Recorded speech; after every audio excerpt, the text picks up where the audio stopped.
У экспазіцыі больш за 20 выніковых творчых работ, а таксама дыпломныя праекты вучняў таленавітага педагога і кіраўніка студыі «Дэкор» Нілы Гарчанюк. Кожнаму дэкаратыўнаму панно папярэднічала доўгая крапатлівая работа. Вывучэнне гісторыі Беларусі, творчасці вядомых мастакоў-авангардыстаў, выбар накірунку матэрыялаў і толькі потым непасрэдна ўвасабленне ідэі. Героямі работ маладых мастакоў сталі персанажы і вобразы з народных песень і літаратурных твораў. Купалінка, Паулинка, Марыля и иншая. Источником вдохновения служил народный костюм.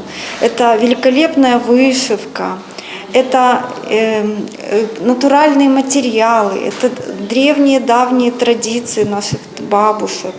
Вот. И этот костюм, который иногда забыт в современное время, на выставке показано, что он должен жить. Сучасная стылізацыя беларускага народнага касцюма, самыя розныя інтэрпрэтацыі, вобразы беларусачкі, але максімальна яркія і каларытныя, захапляюць. Творчыя эксперыменты маладых і смелых мастакоў дасягаюць неверагодных маштабаў у літаральным сэнсе.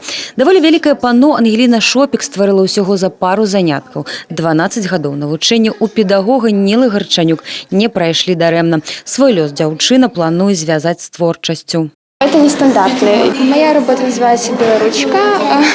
Она такая необычная, в авангардном стиле, потому что мне захотелось ее сделать яркой, динамичной, подвижной.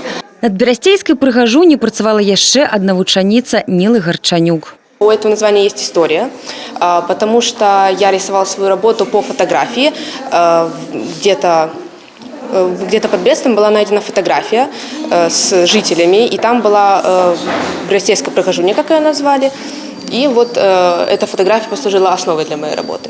Работа брэсцкіх маладых мастакоў унікальная, а сам праект быў удостоены ўзнагароду другой ступені на рэспубліканскай выставе-конкурсе мастацкіх праектаў «Дзеці і авангард».